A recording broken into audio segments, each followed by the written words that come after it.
You're busy, you've got a decent practice, but nobody wants to be decent. You want to be great, and you want to have a great practice. So how did the most productive, profitable dentist in the nation balance real life, work, and profits, and somehow make it all seem fun? Well, it comes down to simple, everyday practices. So grab a lunch, join us as we chat with top clinicians and influencers to discover their formula for uncommon success. Are you ready? Then it's time to explore everyday practices.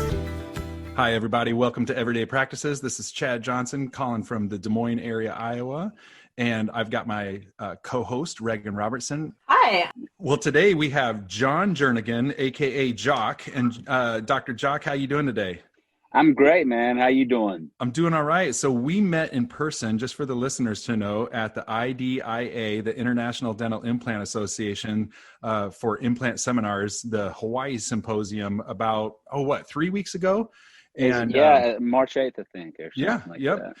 So Joc wrapped us up with speaking. So he was the keynote at the end. Joc, and tell us what you were talking about.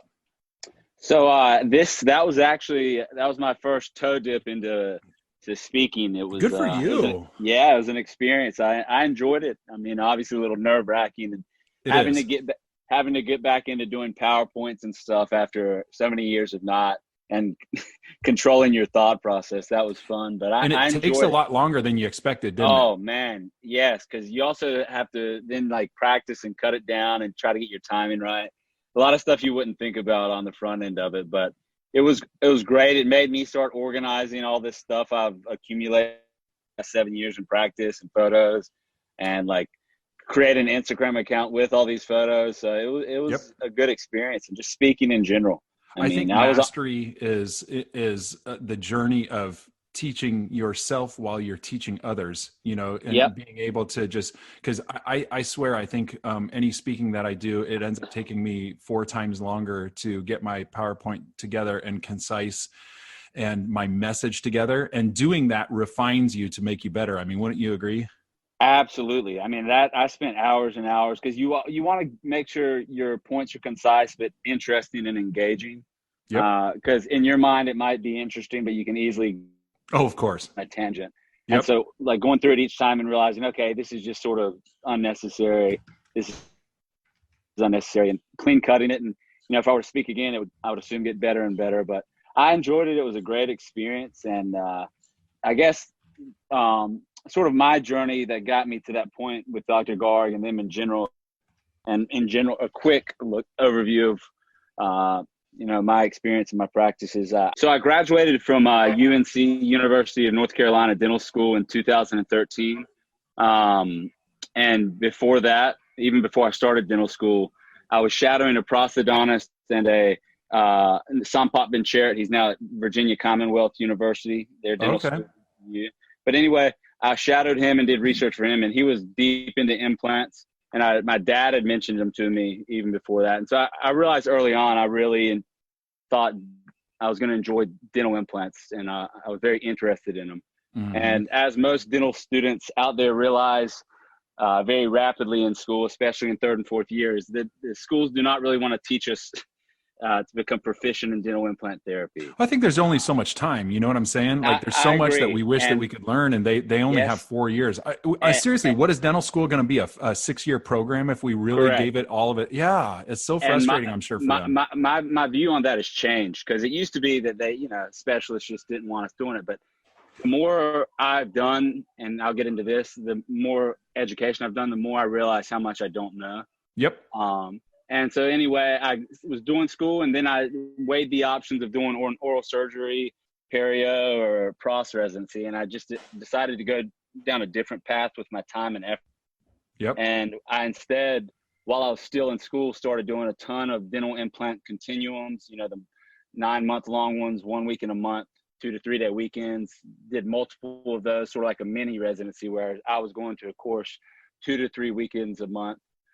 For my first several years out, and I ended up accumulating about, at this point, over 1,000 hours of pure implant and associated procedure. Okay. So it's my passion, it's my baby. But one of the ones I started with was Dr. Garg and the implant seminars courses. And I found it to be, again, all these other courses I did were great, but his was probably the most practical in all honesty, and it makes practitioners able to go back on Monday and implement what they've learned. Yep. So you go back after that first session and you're grafting and you're like, I can do this. Yep. And that's what people want. I mean, they're spending this money for a reason. They want to get an ROI. And these other courses are awesome. I love them, and I got to hear some of the best people in the world. But a lot of it was sort of grandstanding and seeing cases that I wasn't going to be doing at that point.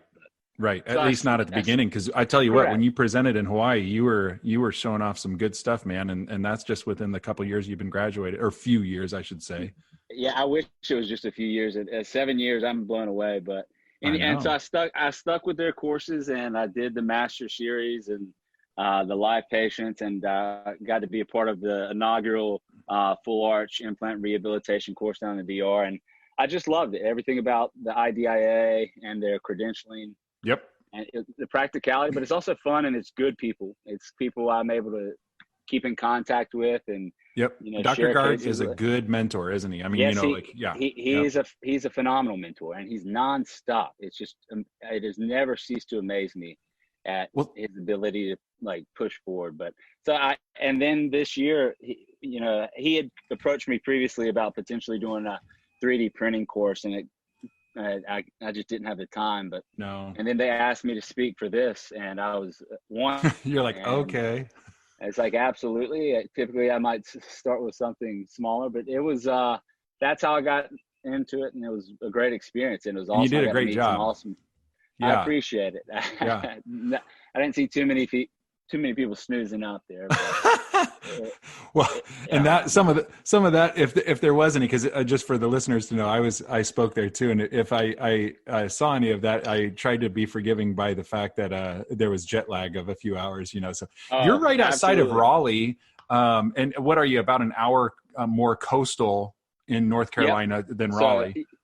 Yeah, I live in Raleigh, and I commute to our practice. I practice with my dad in Rocky Mount, North Carolina. It's a rural town. It's majority of the population's lower SES, and we're sort of a different type practice. We focus on treating extensive edentulosum, ranging anywhere which is probably rampant around that area. Yeah, I mean, I go do some volunteer work in Virginia around that area. Virginia, I saw that. Yeah. Yep. So I mean, that's a perfect area to be able to use the skills that you have. It is. And so we're able to treat, the edentulosum. We do it anywhere ranging from a economy same-day denture all the way up to sort of your top of the line dental implant prosthetics, because we are we're treating the entire spectrum of SES. A lot of people are very there's a lot of poor people there, and they tend to be the people, unfortunately, the elderly and the poor, who suffer from extensive edentulosum.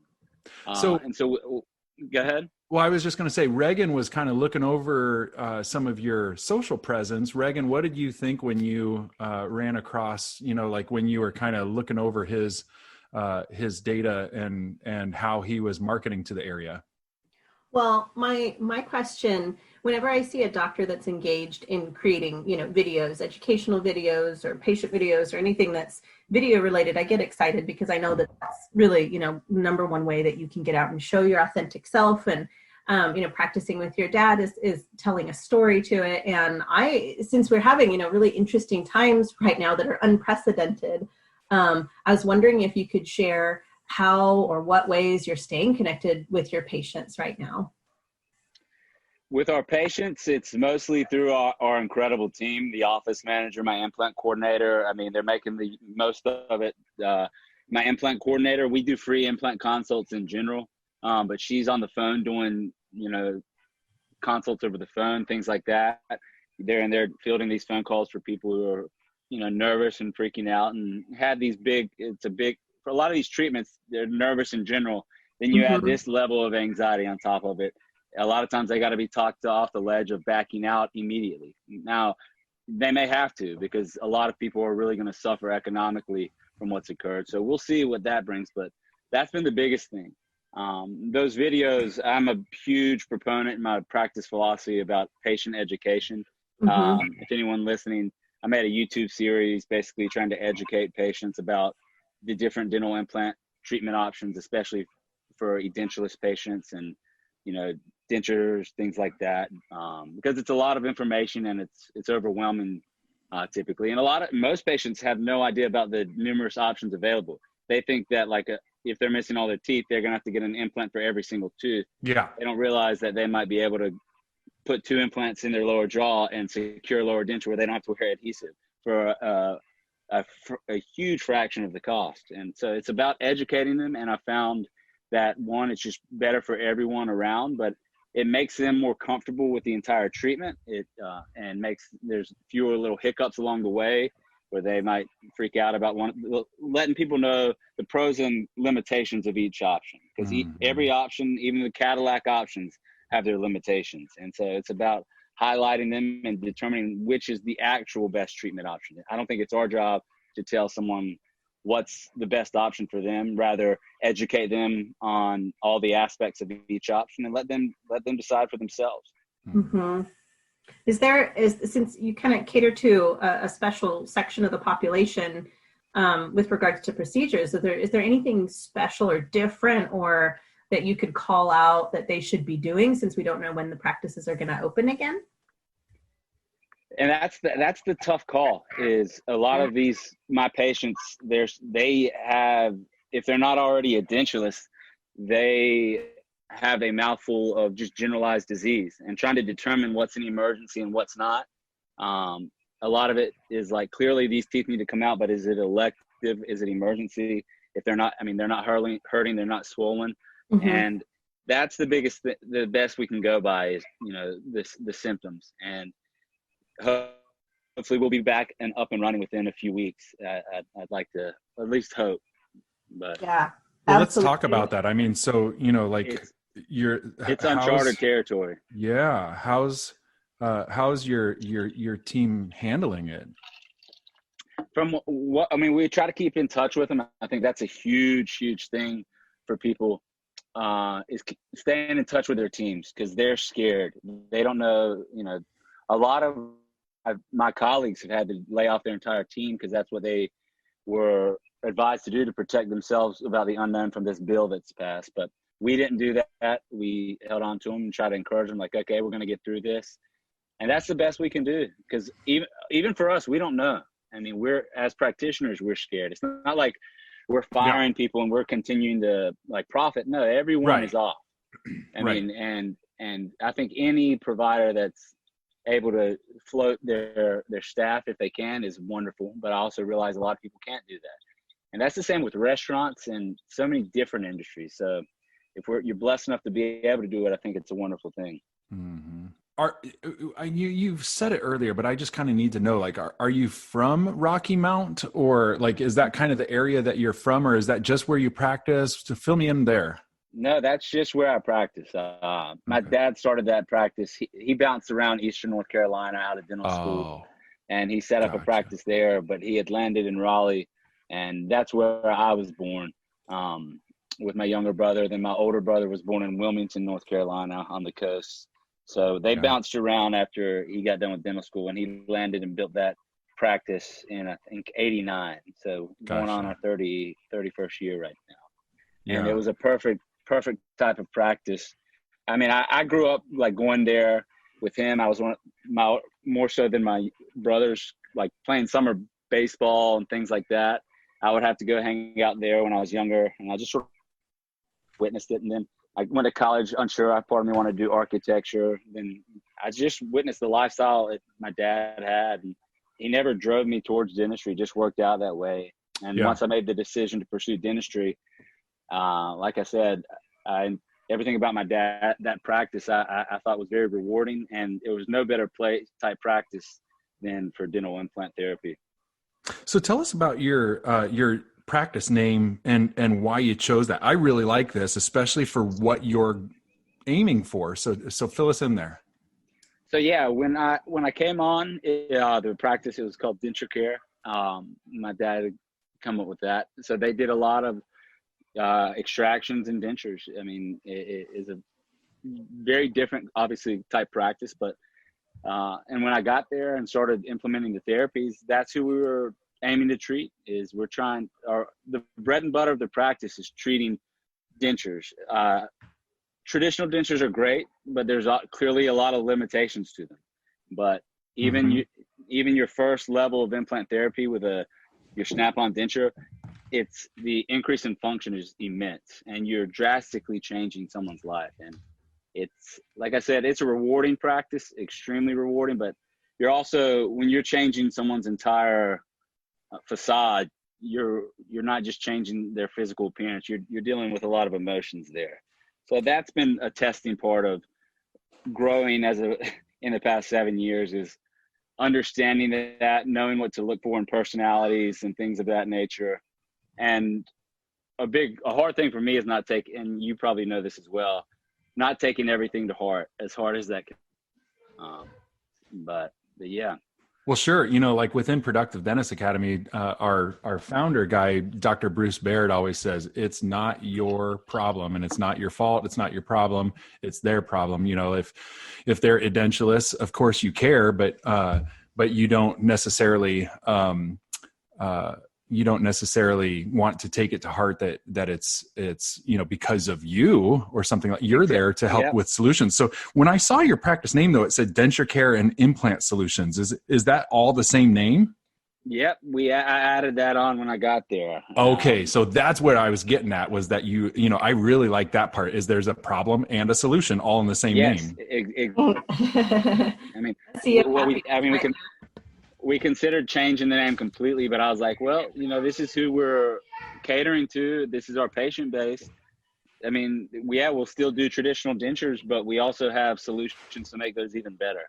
Well, it's the front door to your solution too. If you have a problem, edentulism, we can solve it with a denture. And it also goes off of the branding of what has been applied for the last couple decades.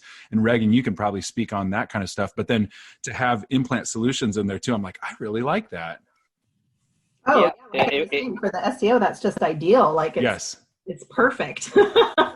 His color theory is on point. I mean, it's got optimism. It's good.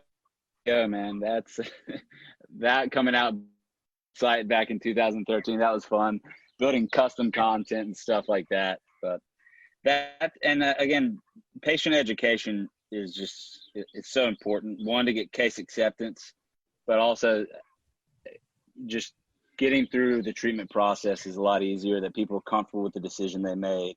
And it also goes back to having enough tools in the tool belt with the type of treatment options you have.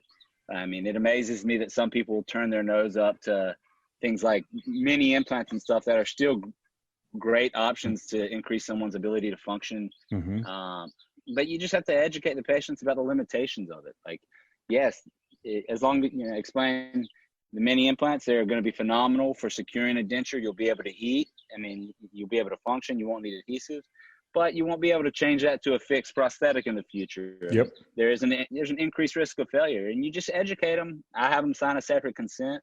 Yep. And let them decide. That just they like get it. Yeah. Just like with Fix, I say this is a Cadillac restoration, and with Cadillac restorations comes Cadillac upkeep. Yep. But also, one of the big limitations is hygiene. You got to be prepared, not just for the first 1 to 2 years, which I think a lot of people have seen. Is people are gung-ho. They've invested all this money in this high-end prosthetic, and they work hard to keep it clean. But after a few years, they just revert back, and it becomes a mess.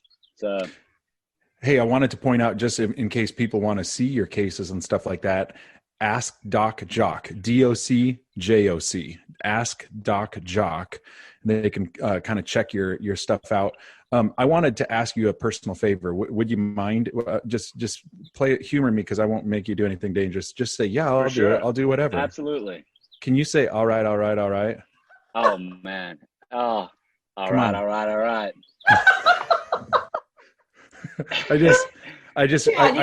I knew you could nail it, and so I was just like, I want to hear it. Now, Joc, had we discussed that before, or was that organic? No. Okay, so Joc, you obviously sound exactly like him. And before we started this interview, my mind was spinning on all the ways that you could harness this for your social media that you're probably not doing. So I private messaged, hey, he sounds like Matthew McConaughey. Yeah, That I get that a fair amount. I couldn't tell if we discussed that, but it's pretty fun. I don't hear it. It's weird. I get random things with my accent. You know what? I don't hear it either. I don't know what they're talking about. That's crazy, man. I get some people will say I sound Australian. I'm like, that just makes no sense. No, that doesn't make sense. But Matthew McConaughey, I can hear it. Hey, in the last year, business-wise, dental-wise, I don't care what, and it doesn't even have to be dentistry business related or anything like that. But have there been any books that have really impacted you? Yeah. Have you the Twilight series? Have you gotten into those yet? Love it. Forks, Washington is the place to be. Oh man, there's several. I'm not into fiction. I love sort of your nonfiction books. Yes. I'll throw a few at you that I just in general love. I don't know if it's been the past year, but huge Dave Ramsey proponent. Total Money Makeover. Yep. I listened to that when I was in dental school. Good I think for it's you. invaluable, and it pumps you up about like your career and not just short term, but long term and successful growth. That you can do it. Yeah. Anybody at any stage, whether you're in dental school undergrad or if you're your 30th year of practice, it's a phenomenal book. But also the Fred Joyal books. Yep. Everything is marketing.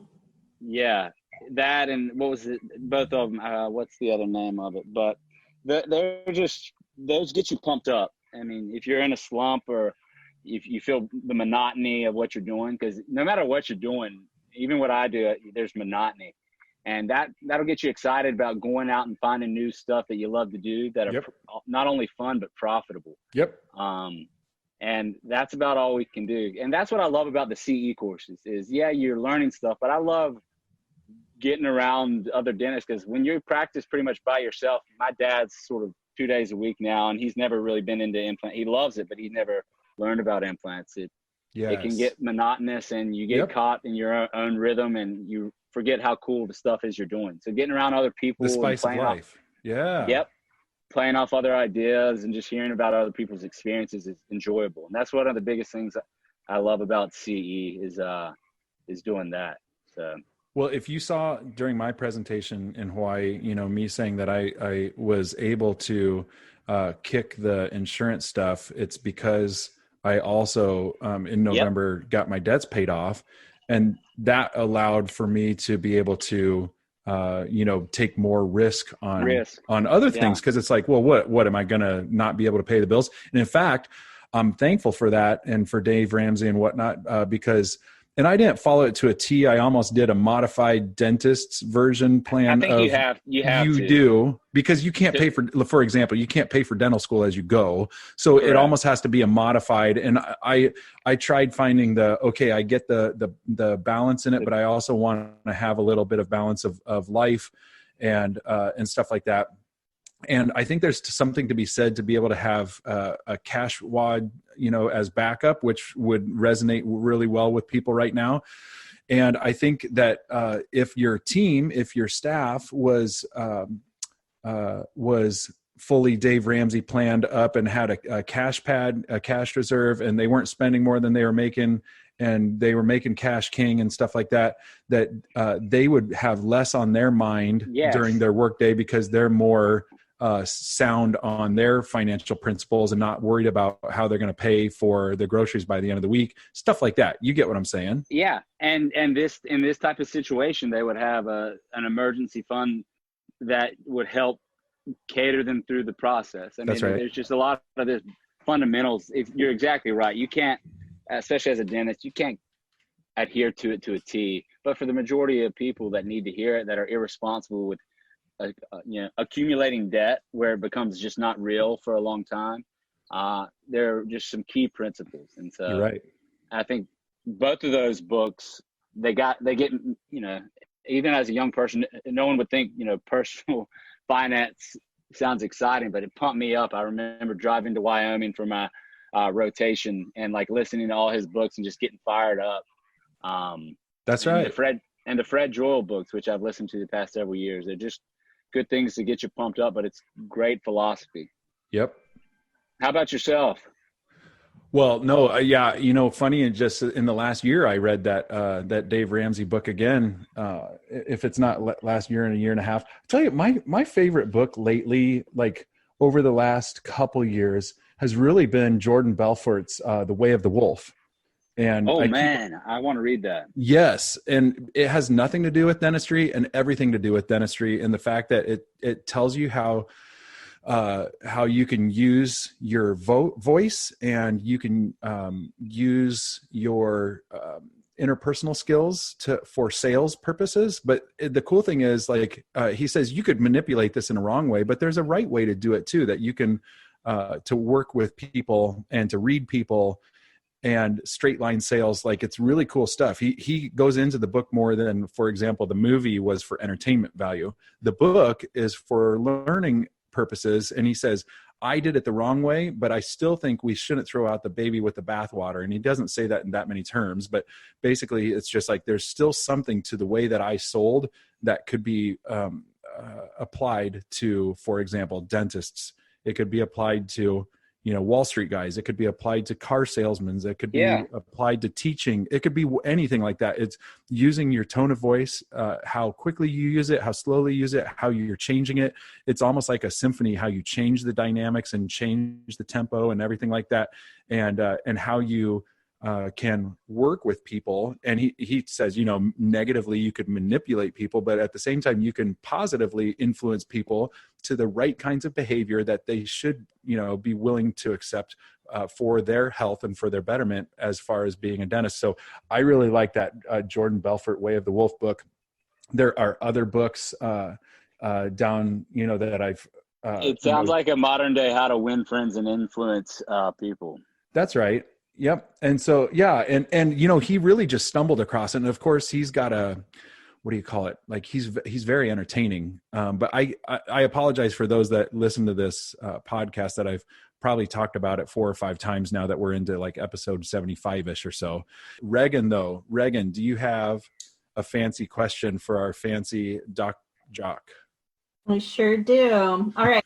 So you have to answer with whatever your gut tells you right away. Okay. Bacon or eggs? Bacon. I knew it. All right. Yeah. I don't know. We'll now I'm thinking about it, but I'll stick with bacon. And for the rest of the listeners, thanks for joining us with Dr. Joc Jernigan today from Rocky Mount, North Carolina, and Regan from joining us quarantined up in the Seattle area. So y'all have a good rest of the day, and we'll see you back next week. Bring your lunch or take us to the gym again next week to improve your everyday practices. Also, subscribe on iTunes, follow us on social media, and sign up for our email list. Now get out there and win with everyday practices.